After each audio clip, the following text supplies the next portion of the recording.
This is Empowering Homeschool Conversations. We want families to come here and gain insightful strategies that empower them to successfully teach diverse learners at home. Hosted by founder and CEO of SPED Homeschool, Peggy Ployer. Our goal is that these powerful weekly conversations will boost your confidence to cultivate the best at-home learning environment for your student. For more homeschool resources, go to spedhomeschool.com. You're listening to Empowering Homeschool Conversations with Peggy Ployer. Hi, everyone, and welcome to Empowering Homeschool Conversations. Today, we are going to talk with a special guest about how she transformed education by defying the traditional education model. Our special guest today is Kerry Beck. She's a homeschool veteran, hostess at How to Homeschool My Child. She's a homeschooling content creator, podcaster at Homeschool Coffee Break, and a homeschool event organizer of 2 annual events, one that's upcoming next week called the Homeschool Superheroes Week, and one that's called Life Skills Leadership Summit in February. Welcome, Kerry. I'm glad to have you on the show again. Well, thank you so much. I'm excited. This is going to be interesting and fun. Yes. This month we focus on just homeschool stories. I think it's important to share our stories, where we've been, what we've gone through, because I think a lot of people, especially when they're contemplating homeschooling or looking at those that have been there, and we often say, "Well, I could never do that," but it's good for them to know where we started. And how we were those people that said, I could never do that too. And the bumps along the road, and just kind of how we made it through, and to give encouragement and also just some hope that there are some great things ahead if they dive into this calling that they may have to home educate their children. So Kerry is the last of our 4 interviews this month that with homeschool veterans, specifically to share stories of encouragement. And Kerry, I would love for you just to introduce yourself and your family to us as we're getting started, so our viewers can get to know a little bit about your story, and we'll be sharing more specifics about that.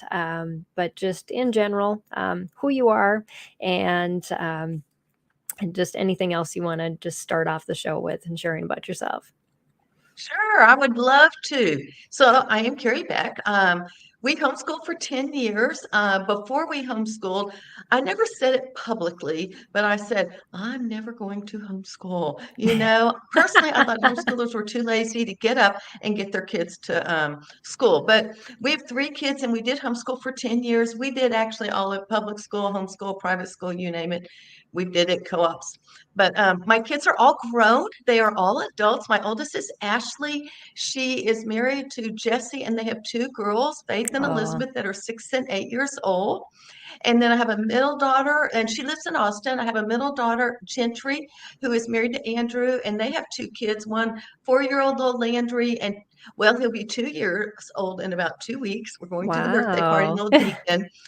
So I'm starting to relive all those things. I mean, actually, I remember Gentry when she was younger, before she even got married. She's like, Mom, I'm just bringing my kids for you to do all the crafts. And I'm thinking, this woman loves crafts. Why are you going to send your kids to me? But anyway, so those are my married kids. And then my youngest is Hunter. He is single, and he lives in Houston, and works and goes to church and has a great little community there as well. So I'm really blessed because all 3 of them, I live in Bryan College Station, and we're right in the middle of it. So it's real easy for us to get together.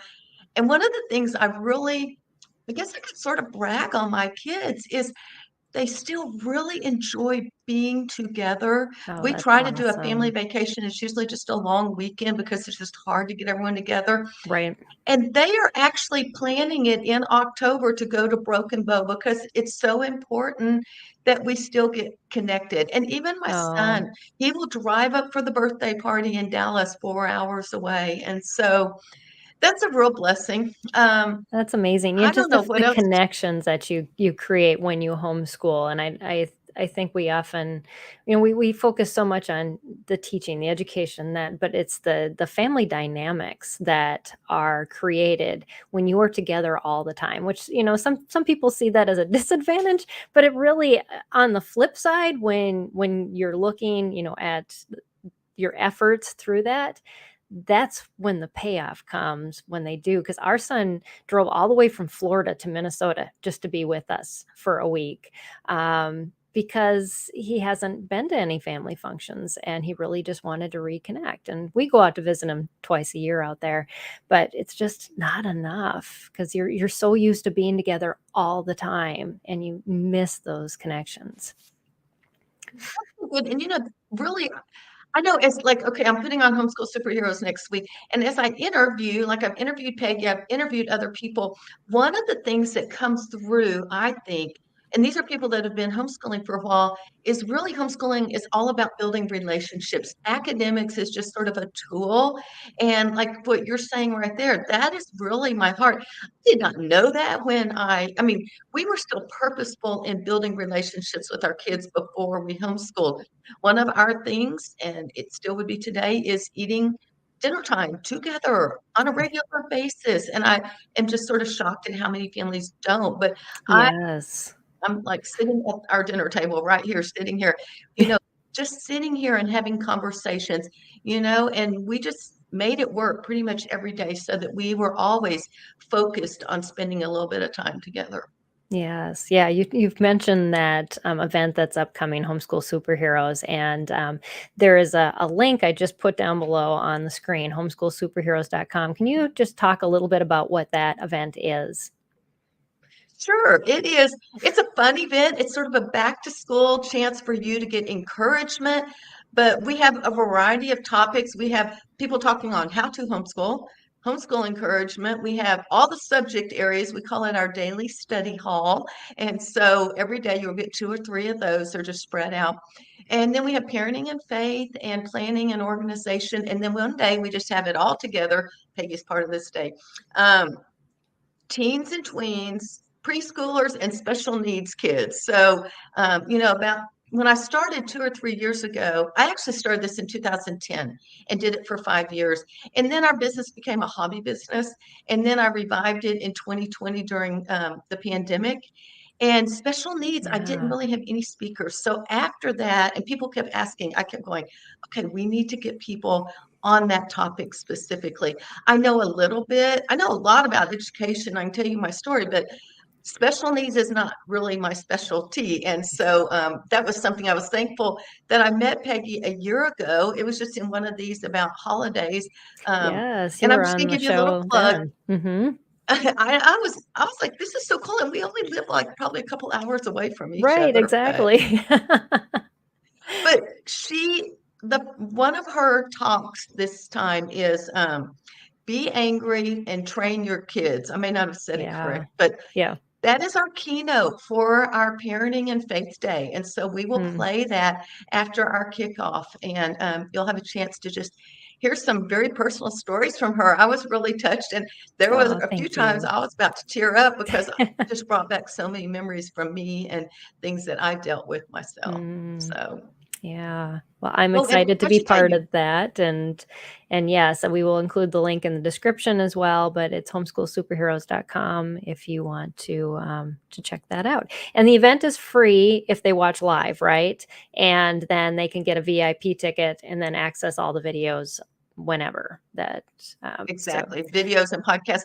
It's free. So we're doing a little differently. So like at 1 o'clock my time every day, we'll release all the video for that day. So you have 24 hours. So it's not like you have to okay. actually be on a live, but you do have to watch whatever you want within 24 hours with the free ticket. And you also get a Got swag it. bag that's $1,000 worth of swag. So Yes, yes, lots of good stuff. And so thank you for putting that on and being encouragement through those events because I know a lot of people just really gravitate towards that when they need like that real big boost right before the school year.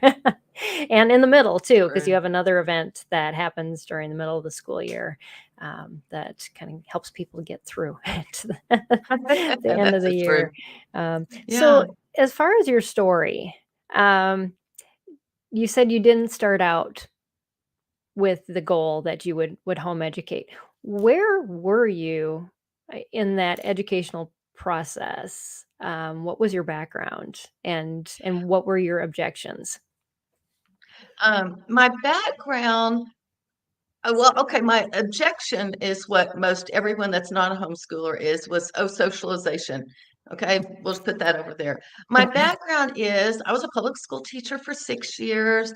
I have a master's in curriculum and instruction. I can read a scope and sequence upside down, backwards, forwards, any way I can write one, create one, all that stuff. I sat on um, uh, curriculum choosing, whatever. We would choose the Mhm. math textbook for the next 5 years. And so, and I have always, like, as a child, I wanted to be a teacher. I played school. I had my little desk and my little chalkboard in my room. And I didn't know that's what I would end up doing.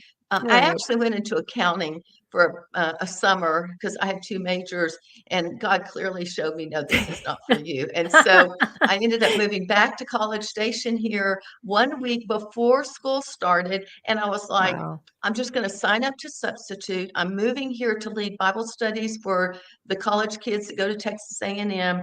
And 1 week before school start, I go in to fill out the application, and I was like, filling it out, turning, they go, just a minute. They call me back, they send me to the fifth grade campus, and they end up hiring me that day. And I was like, Wow. okay, this is a God thing. I'm in the right place. He made it very clear. So anyway, I taught school for 6 years. I got my master's during that time. Then when my kids were born, my oldest, I stayed at home, and we really did wrestle that before my oldest Ashley went to kindergarten. We went to, my husband was really leaning towards public school. I was, I guess I had already started to see things about the public school that I didn't feel comfortable with, but I Yeah. also wanted to do what God wanted me to do. Right. There's a local, yeah, yeah, and I do say that you need Exactly. the freedom to do. I mean, we did it all. Let's face it, we did all sorts of things through the years, but we went and talked to the principal at the local Christian school and ended up putting our kids, the oldest there. And really, while she was there in third grade, we pulled her out for a semester because she'd been bullied that year. There were only three girls in Wow. the classroom, and she was the odd man out. So we did it just as a last resort. And then in fourth grade, we put her back in, and it was a miserable year. I've never seen Hmm. my husband so upset when we left about February from a teacher meeting. And, I won't even go into the details, but I Hmm. believe God made that not a good year. And I feel bad for my daughter, but Oh, so that we would pull them home. And so we really homeschooled just as a last resort. In the end, we fell in love with it. And all of a sudden, both of us, Steve and I, were speaking at homeschool conferences. Who would have known? Now, wow. I would say, I'm not going to homeschool. He would actually say it publicly in our Sunday school class that he taught. I was like, why are you saying that? But anyway, that's sort of the background. So we just sort of got Right. pushed into it. Um, I will say one thing I did know as a public school teacher, there was one thing I always wanted, and I never really got one, a classroom set of a good book that we could read all together. So there was one thing I knew I wanted to do when I homeschooled, and that was to read real books, because their textbooks would get, like the fifth grade textbook, they get two chapters of The Lion, the Witch, and the Wardrobe, and then they get another Oh, one, then they get a yeah. made up story. And it just, anyway, I knew that was Right. not what I wanted. So that was sort of how we got started in all of it, and sort of had to learn as we went. Oh, yeah, and I think we all learn as we go, and, I not having any teaching background, my interview last night, I was telling my guest, and she was in the same boat as me, but I didn't even know what the word phonics meant. My poor kids, I was just at a loss, but they survived me. We somehow graduated them all. So yeah, it's what it is. I mean, you go in equipped with what you have, and then you move on on from that. I want to make a quick comment. We have Doug is watching. Dr. Douglas Petersma is watching from Cheyenne, Wyoming. Well, thanks for watching, Doug. I'm glad that you're with us. I know who he is. And just happy to have you watching the show. So, question following up from Can I what make one last oh yeah, comment yeah, before please we do. move on? When I started to homeschool, everyone's like, because people, it was still not, it was like 2000 or so, or early, I don't know when it was, but everyone's like, oh, you can do it because you were a school teacher. Oh, you can do Yes. it because you have a master's in curriculum and instruction.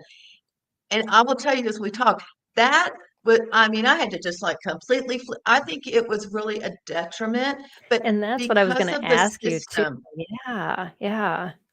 go ahead. Anyway, I No, just want people to know, like, that's what they thought. And I'm like, okay, whatever. So, yeah, yeah, I would really love to know what you think made it harder for you to homeschool because of all the training that you had. yeah, it's like, I mean, let's face it, I grew up in a public school. I went to a public college.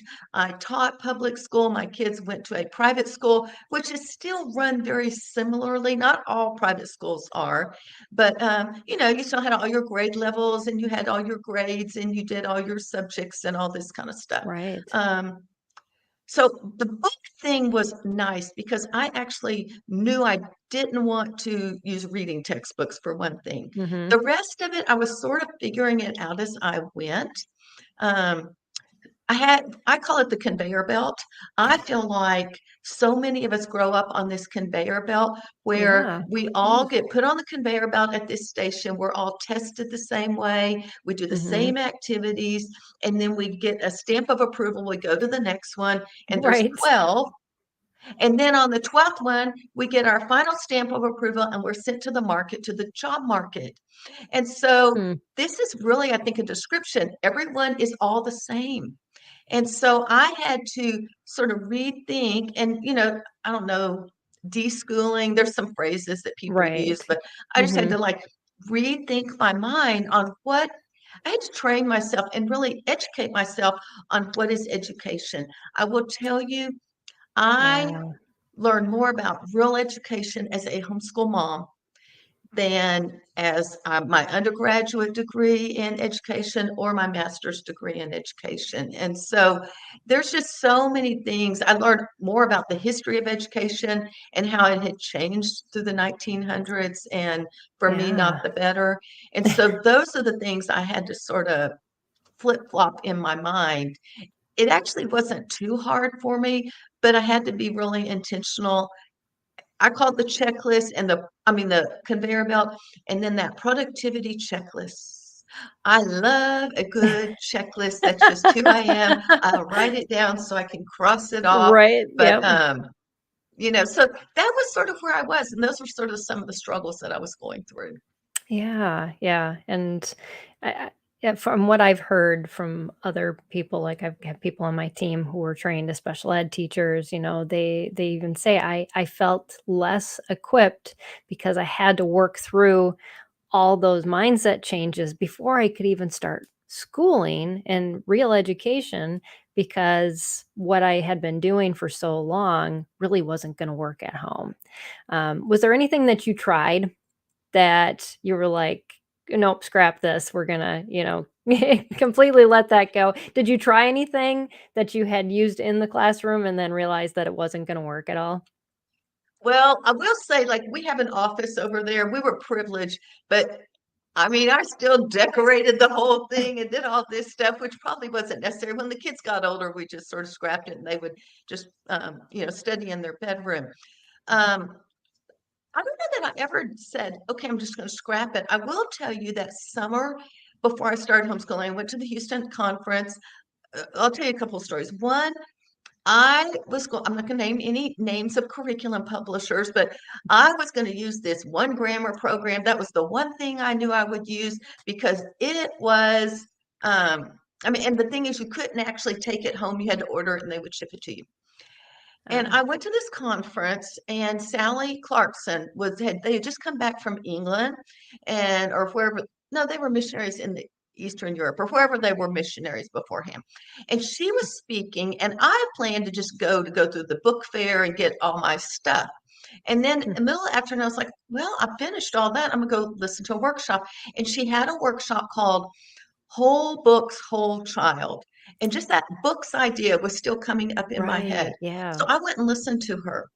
And that was the beginning of my thinking, because that was in June. And I went home to my parents lived there, I went through all my brochures, figured out what I was going to do on Saturday, because back then Right. there really was less shipping. You really picked up more stuff right there and then Yes. brought it all back home. Right. And I completely gutted that grammar thing, which was your Wow. hop on the conveyor belt. It was the grade level, it was the worksheets, it was all the Mm-hmm. things, and bought one book called Simply Grammar. I don't know that it's still in print. Well, it's in print, but I don't know if they're regularly publishing it. Yeah. And it was a Charlotte Mason perspective of grammar. And what I really liked, well, one, Sally Clarkson recommended it, and I had sort of fallen in love with her at the time. And what I liked about it is, one, it would go many years. Two, it integrated the teaching of grammar into real books and to real talking and real writing. And all of a sudden, Yes. grammar wasn't just a worksheet, it was something that we could actually use in real life. Like, we're studying verbs. Go get your book that you're reading and find a paragraph and show your mom all the verbs in that one, or write it on a piece of paper or whatever.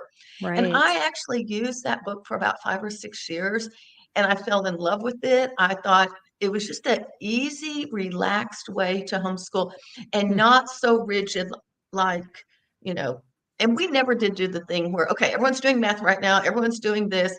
I did have to sort of flow my schedule, because I had to help they were little, and so I had to help them Right. individually. So that was one thing. The other thing is, many of my friends dropped off their favorite books on how to homeschool. And I've read most of them or skimmed most of them. I had a college girl, we would call her an adopted Aggie. I was actually in her wedding up in Bentonville when she got married, but this is before then. And she came by and dropped off a book. And it is the only book I actually purchased out of all the ones. Huh. And it was for the children's sake. I really didn't know anything. I didn't know Simply Grammar or Charlotte Mason. I just loved the approach to it and felt like it would have more purpose and intention. So I got rid of those grammar worksheets, and we had purpose, believe it or not, with grammar.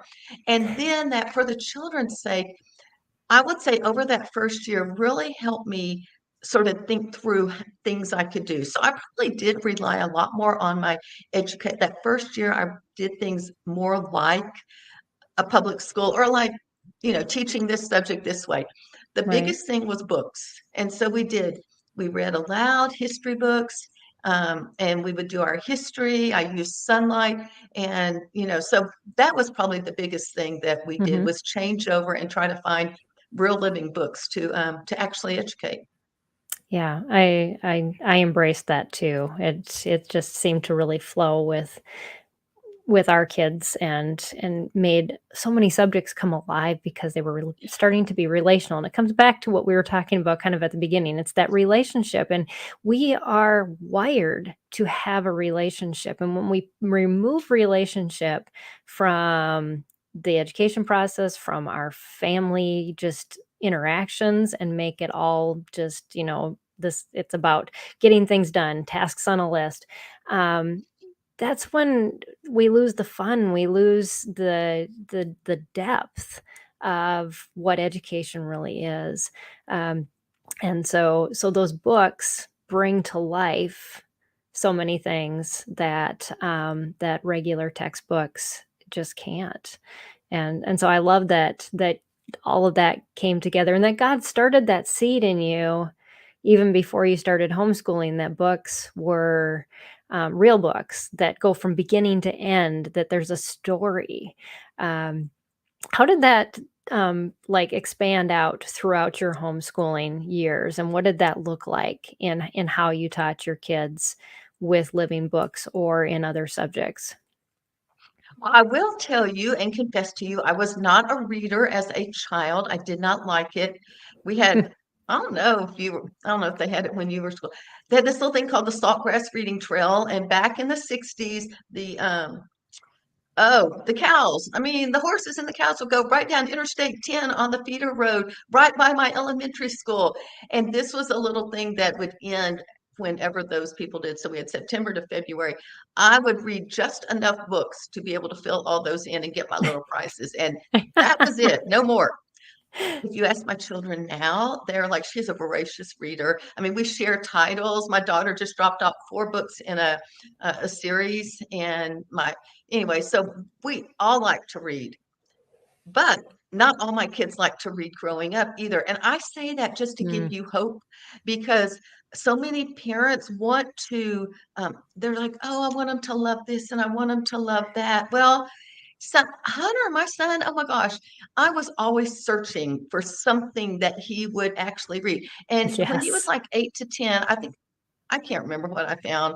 The Lemony Snicket, I don't know, books. But anyway, I found like 2 series. The rest he would read. We would sit in here and I'd be reading a church history book that was a story, not just facts and dates.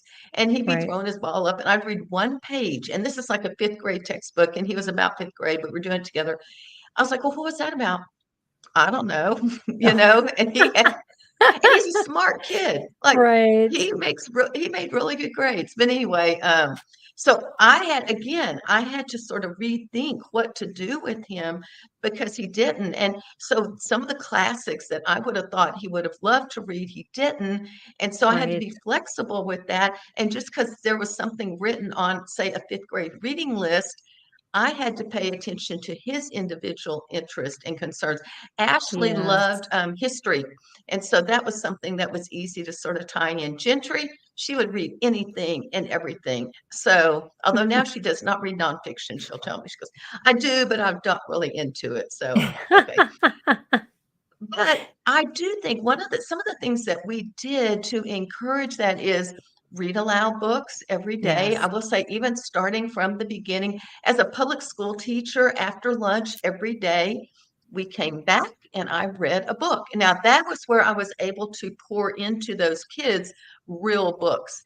And as a Yeah. believer, that is how I could read a Christian book at Christmas time, because I would read the best Christmas pageant ever, which has a Christian theme to it. So Yeah. the read aloud was sort of already a part of who I was. I will say I tried the read after lunch with my kids that first year. And I would, they'd be finishing eating and I'd be reading, and then all of a sudden I'd be going, and I'd be falling asleep.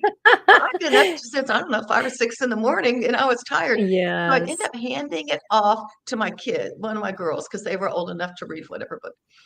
And that year I kept thinking, what are you modeling for your children, Kerry?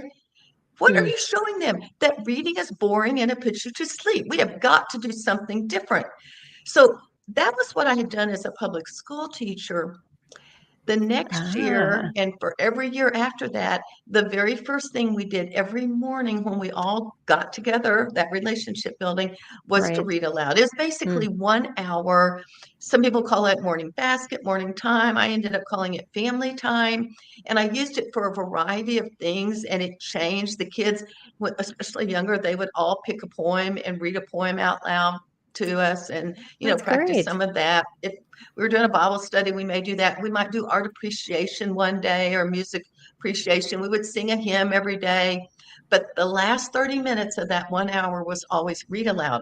Now, I will tell you, not only do you have to deschool you and change the way you do, Right. my kids were like, what if we don't get our math done if we do read aloud first? What if we don't get this done? And I'm like, you know what? This is what's important. And I should back up and say, Right. we did our family devotions at the breakfast table. So I don't want you to think that we were ignoring God, but we had done that. But I said, you know what? This is mom's decision. And if you don't get your math done because of read aloud, then we'll deal with it and it'll be okay. So sometimes we Right. even have to retrain our kids, especially if we pull them out of the public school. They have that So public true. school mentality. So it's not just us, it's them as well. So Mhm. that was one of the things we would do. I also would, we would I tried to alternate the topics of the books. I love doing the history books, so I would do that, read aloud. But, we would do some, but Hunter did like anything with water, like Swiss Family Robinson. So I Oh, had to make yes. sure I was always including something he was interested in. He also liked the King Arthur and Robin Hood books, and I can't remember the author, but Yes. he would like those. So we would alternate, and then the kids would be also reading individually whatever book we had chosen. And if they weren't like really into, say, they were reading through a historical time period, we would alternate those and let them choose, like I would choose one, they would choose one. It wasn't like in a public school, everyone's got to read the same thing and everyone's got to read whatever the Right. teacher tells them and do whatever the teacher tells them. So I wanted them to be able to make some more decisions about their homeschool. That's a great idea because they do have to take ownership over time, and those little choices that you provide them, even when they're younger, about, and then when they make the choice, we got to go through it. It was your choice. And so those are good life lessons just in general, and helping them to take ownership, because going back to that conveyor belt analogy that you gave, there are no choices made throughout those 12 years. And then all of a sudden, our students graduate and we say, so what do you want to do? And all of a sudden, they have to make this major life choice after never having been given the ability to make choices for so long. And no wonder they're under so much pressure, and that they feel like the world is on their shoulders because they've never been taught how to make those decisions.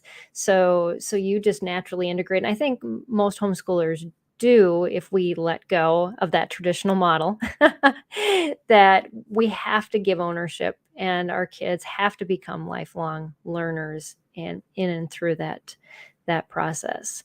So I'll throw yeah. one more idea on ownership that parents are like, oh, and this goes against that conveyor belt. When my kids got into ninth grade, they up until then I would plan their lessons and we would talk Mhm. about things, but I was the one writing it down on a little chart so they would know each day what they had to do on their own. Right. In ninth grade, they got a blank chart, and every Monday that I would sit with them and we would talk through. And pretty much after a semester, they could do it. I would still touch base. And really, after Right. the first year, they could plan their years. They made choices too. Yeah. Ashley never finished Algebra 2. She got a college degree in a year and a half. So we did things very unusual there. But like Hunter Gentry knew she wanted to go to Texas A&M, and so she knew whatever she chose was going to be the things that had to go there. And so she had already Right. thought through that. Ashley and Gentry wanted to take an astronomy class, so we signed them up, and that was on their transcript as a science person. So we had a humanities class that was required, so that would cover your literature and your writing and your history. But after that, they made decisions about, what they were going to study and what they were going to do, which again goes back to ownership or taking leadership in your education. And that is Right. very different than that conveyor belt. Absolutely. Yeah. And it makes it so unique too, because they then pick and choose, knowing where they're eventually going to go, what they need. And it isn't so cookie cutter. And as I've interviewed people like that are, hiring for jobs or doing college entrance, applications, and looking at transcripts, they said the more unique and the more specified that those transcripts are and the courses that your kids have taken, the more likely that they are going to be singled out as somebody exceptional because they didn't follow the cookie cutter conveyor belt. That is so good. I hadn't thought Yeah, about that. yeah, and yet the whole mentality of the traditional education model is we just have to do it right and do it like everybody else. But when our kids graduate and they go into the work field, and they become who they've been studying to be, that's when their uniqueness is so important. And so we aren't preparing kids for that transition to be the best they can be. We're just teaching them how to be like everybody else, and then expecting that they'll be different when they come out on the end. That is so true. And I think it is hard for moms. You said something about like moms are like, okay, are my kids going to be okay if I tell me exactly what to do so my kids turn out okay? Yeah. And that is a lot. I mean, there's two factors. One we've talked about is really getting to know each of your children. And like Ashley got a Yes. college degree in a year and a half. We were in Idaho at the time. We weren't really ready for her to come down here and be by herself. And so she did a distance learning college degree. When she came down here, she got a teaching certificate and taught at-risk kids in the Texas public schools here. The other two went and got a traditional 4-year degree. But one thing, it's so part of it's knowing your kids. The other thing I think is Yes. important is trusting God for your kids. Oh, so And true. it is Yes. so hard. And I have to be really honest. I feel like I preach this to my homeschool moms. Okay, preach may be too strong, but I share, I'm like, do this.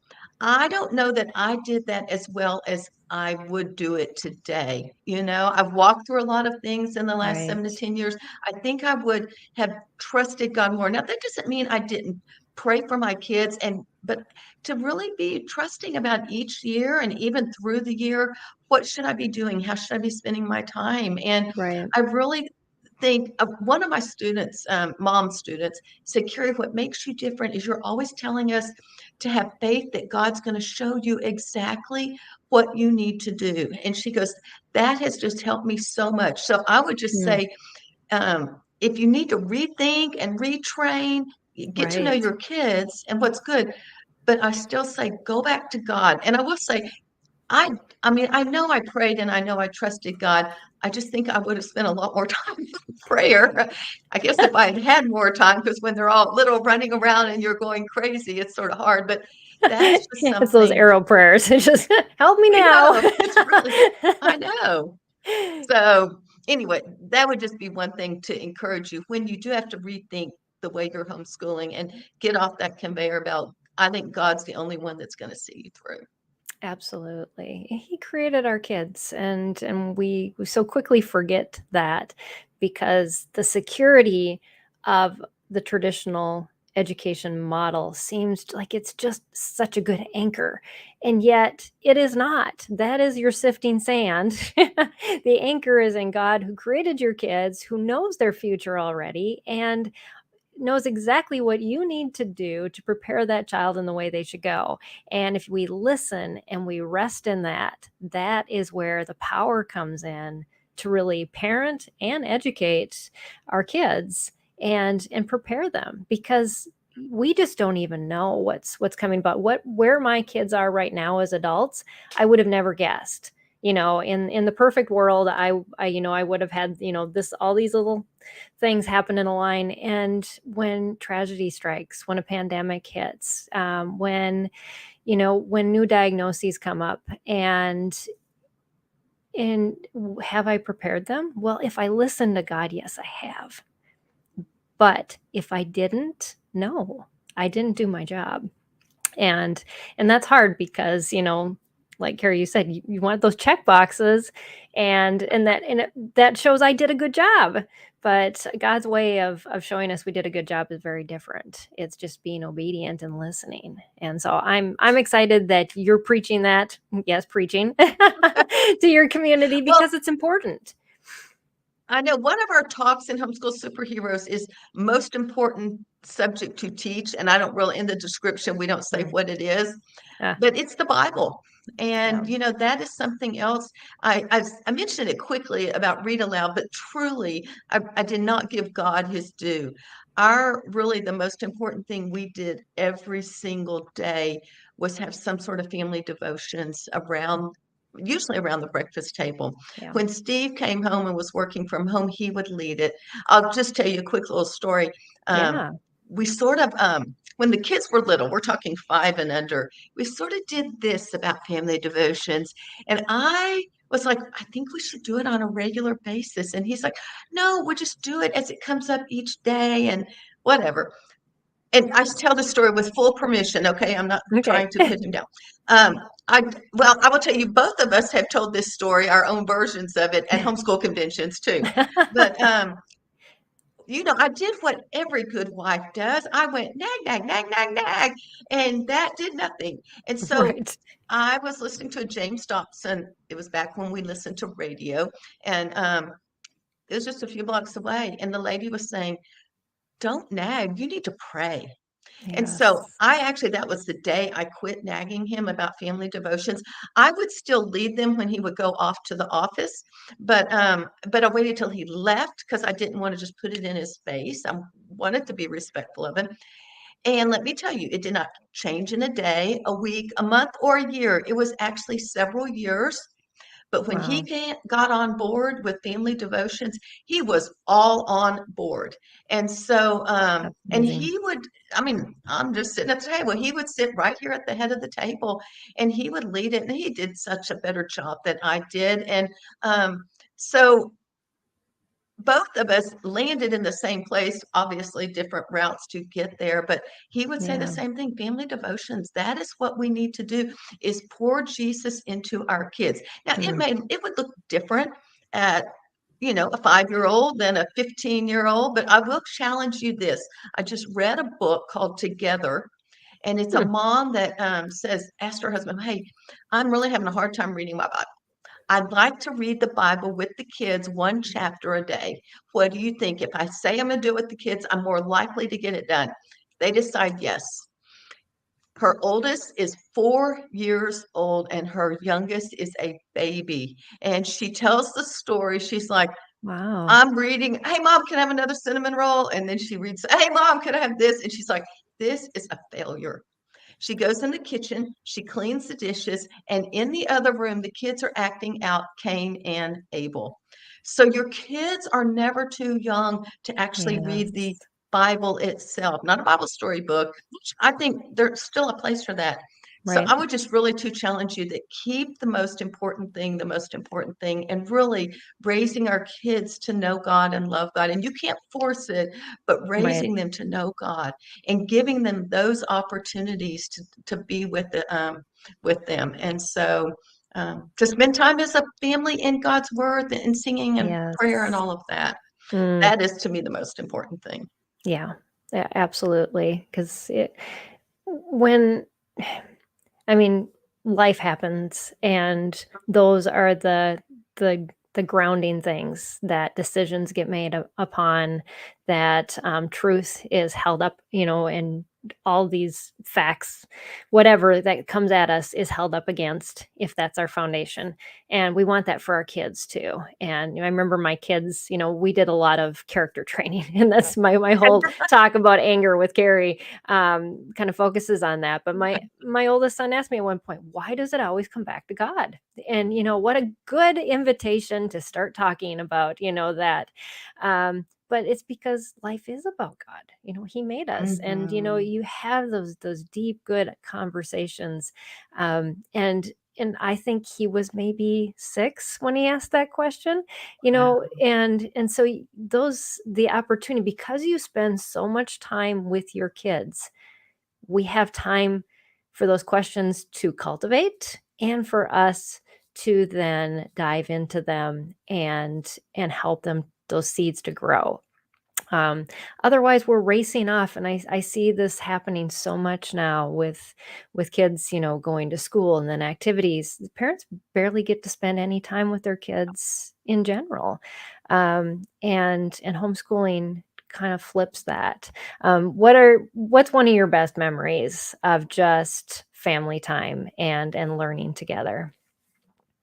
Well, I remember one time we were in the living room and I took a picture. It was before cell phones, so I don't even know where the picture is, because I was like, "Oh, this would be in my imagination the perfect homeschool thing." It's like only time in 10 years that it happened. We had a fire, it was winter time, and the kids are sitting there working and reading, or I don't know what they were doing, but they were so absorbed in whatever they do, and that little fire in the background. I was like, "Oh, that's just beautiful." Well, let me just tell you that did not happen all the time. Yeah. But I would say, um, Some of my favorite times, well, a couple things. One, read aloud really was not just because it was books, but it was a chance for us to start our day after breakfast um, all together. We continued to read aloud till high school until they left. So don't quit reading when Yeah, they know how to read. so I mean, good. I still remember Gentry and Hunter and I sitting on, when Ashley was gone, sitting on the bed and they were folding laundry. And I want to say I don't know what we were reading, Robinson Crusoe or something. So I continue to read out loud. Sometimes we listen to audios as well, but that would be one thing. And then the other thing is just, I would say, lively discussions. Again, Yes. the table was this, okay, God's the center of our home, but the table really was the center of our relationships. And we would have discussions about all sorts of things. And I learned that a discussion doesn't have to always be about the Roman emperors or microbiology or whatever.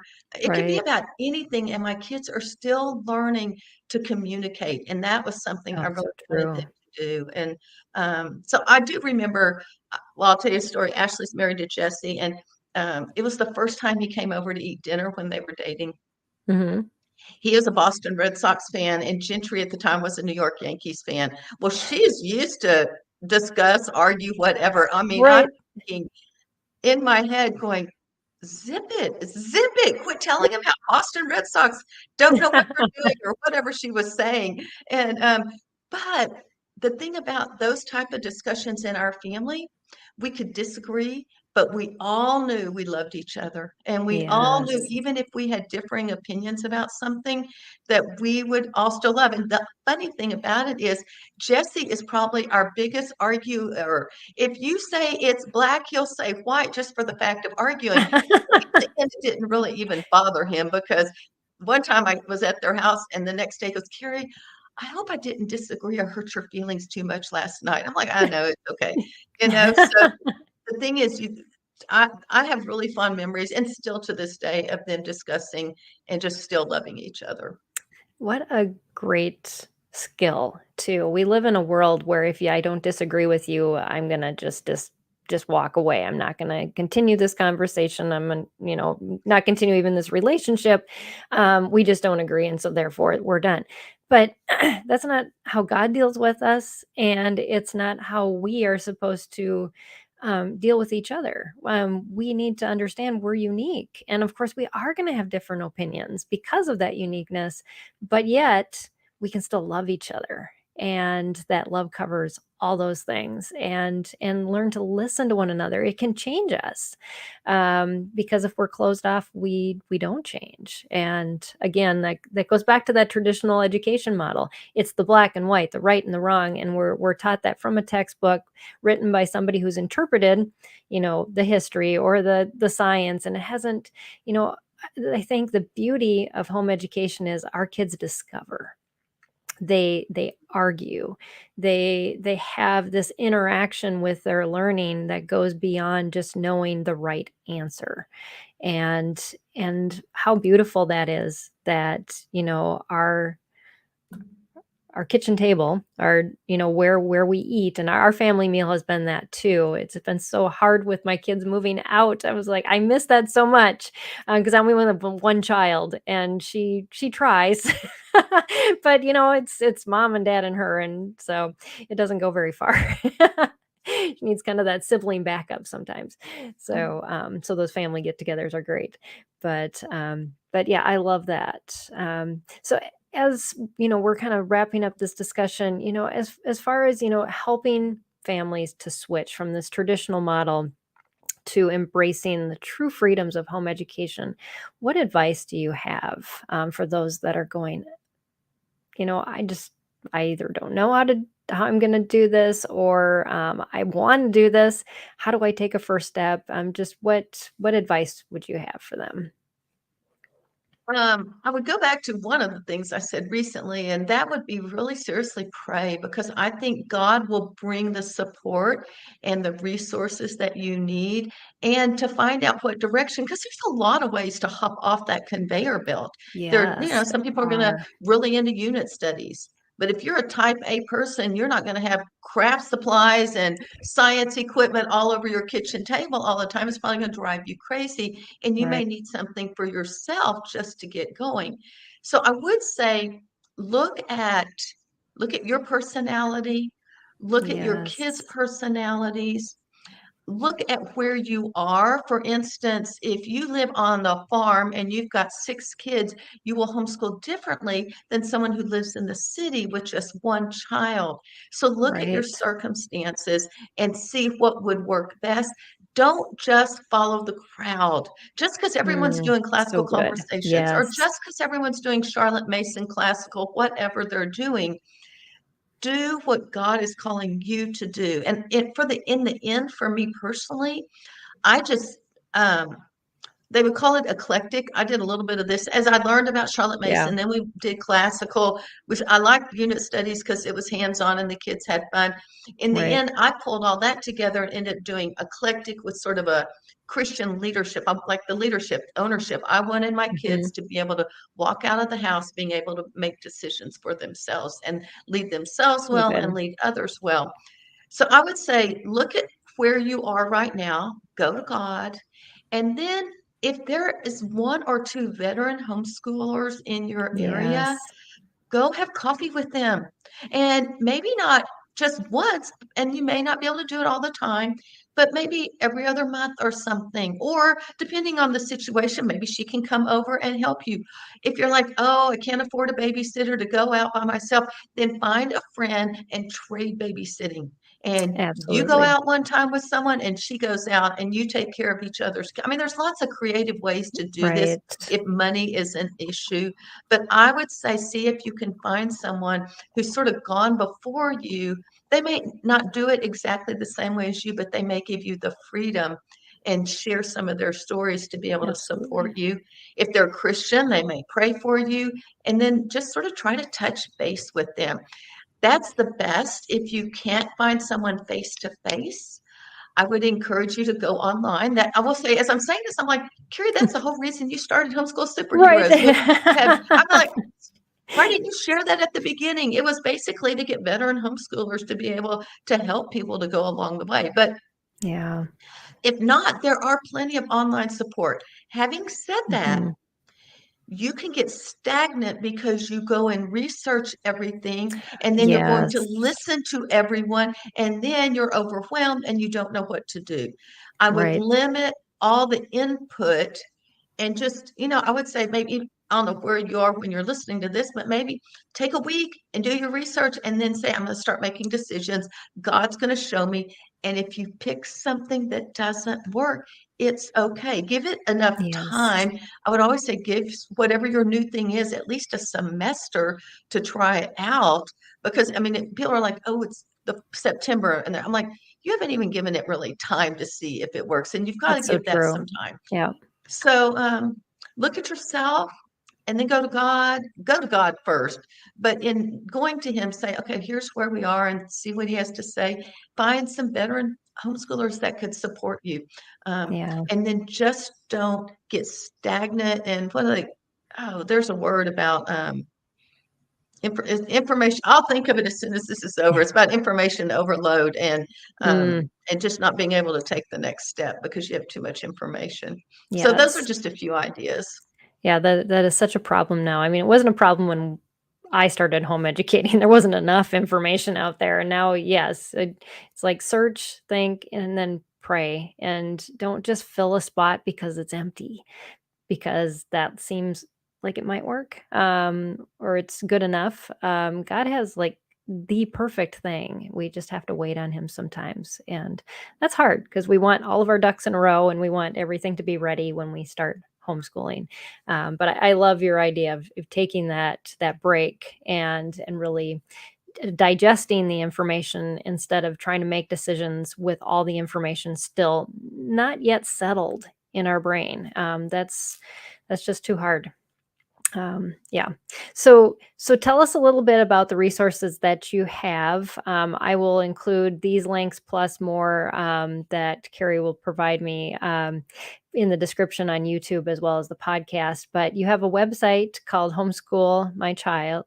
how to homeschool my child, what can our viewers find on there? On there, you can find, we have a blog that has tons of information. You'll find freebies, um, like free activity guides and things like that. I do have a podcast. I think there's a link at the top. So there's a page there, and when you get there, you can either subscribe somewhere. It's Homeschool Coffee Break. I go live pretty much once a week, and so there should be something new every week in that. And one of the reasons, I sort of like, once I picked the name, then I was like, okay, now what does it have to do? But one of the things, moms are overwhelmed. They feel like they want confidence. They don't know if they're doing the right things. So Homeschool Coffee Break helps you stop the overwhelm so you can gain confidence to know that you're doing the right things and actually take coffee break. So hopefully those things will encourage you a little bit. And Yeah. then I do have a store there. We have lots of unit studies and mom helps, like Busy Mom Helps and Drama Free Mom. And then our main course that I actually sell is Raising Leaders, Not Followers. And it is a 6-week course that will take you through, we really start with that conveyor belt thing, because that's what I had to do, was hop off that conveyor belt. So I Yeah. sort of tell that as stories. And then we go through 5 steps of raising our kids in Christian leadership that includes moms, character building, love of learning, lifetime learning, and then those critical thinking, decision-making skills, especially with the older kids, in hopes that they can really take leadership. They may not be the CEO, but they're probably going to be a mom and a dad, and they're going to need to be able Yes. to at least lead their family well. So hopefully these will be tools that you can use as you homeschool. So it's basically a process of ways that you can homeschool your kids and have them ready, like Peggy said, Yeah. so they can actually launch out into the real world and have a little bit more confidence. Absolutely. And then you have an event coming up next Yes. week, Homeschool Superheroes. Again, tell us about that. Well, it is. I will say you can get a free ticket. So that's one really good thing. And you don't even have to travel anything. It Yeah. begins actually Sunday night. We have a kickoff. Every day I give a story, superheroes of the faith. I started this last year. So I will tell a story of someone either currently or in the past that was a superhero of the faith. And for instance, I talked about William Tyndale, how he was always on the run when he was translating the Bible into English. And so that's more of a story.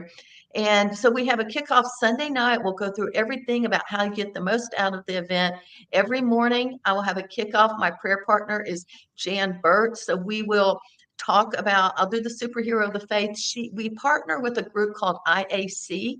I donate 5% of my profits to this group that works to make homeschooling legal around the world. And then some of our speakers donate 5%, and I match that 5% just to help. So she tells one story every day about a country in the world and where they are with homeschooling. Some are praises. The government has made it legal. Some are per request.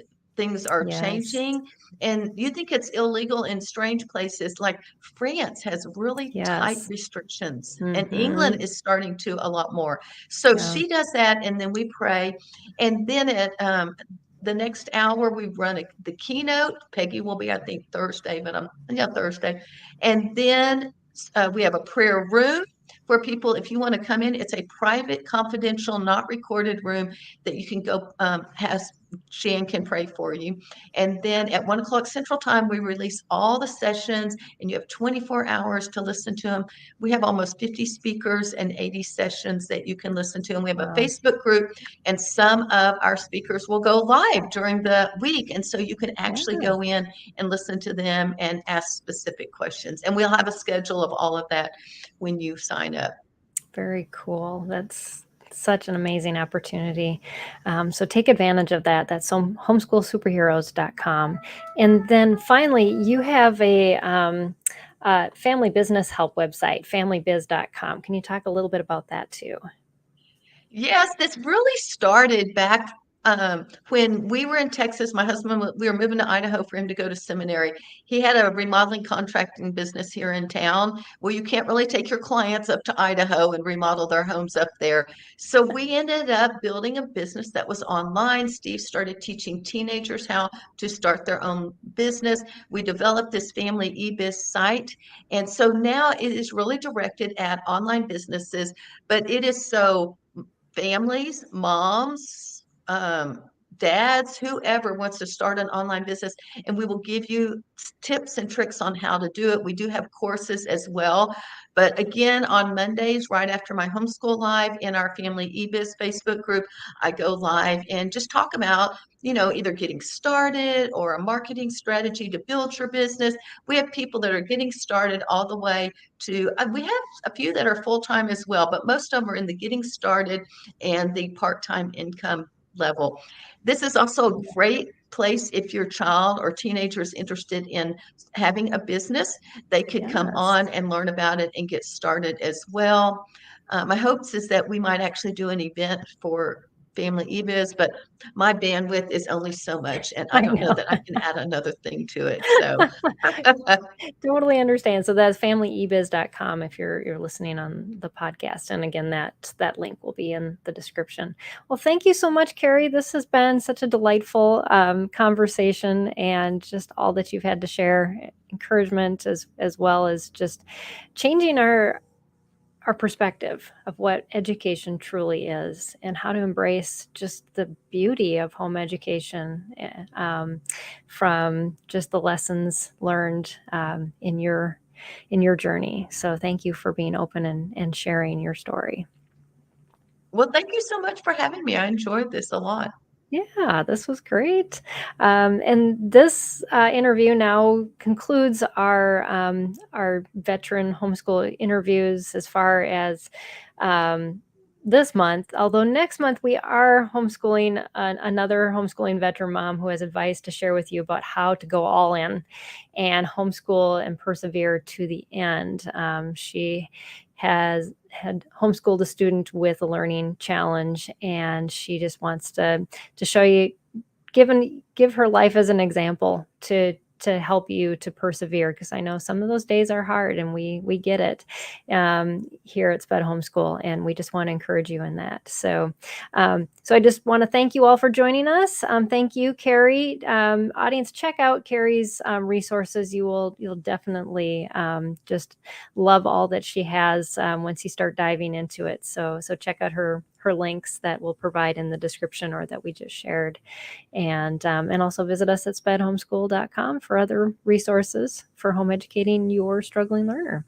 So thanks again, Kerry. And thank you all. We'll see you again here live in a couple weeks. Until then, God bless. Bye, everybody. This is Empowering Homeschool Conversations, provided by SPED Homeschool. Go to spedhomeschool.com to get resources and support for teaching your unique learner at home.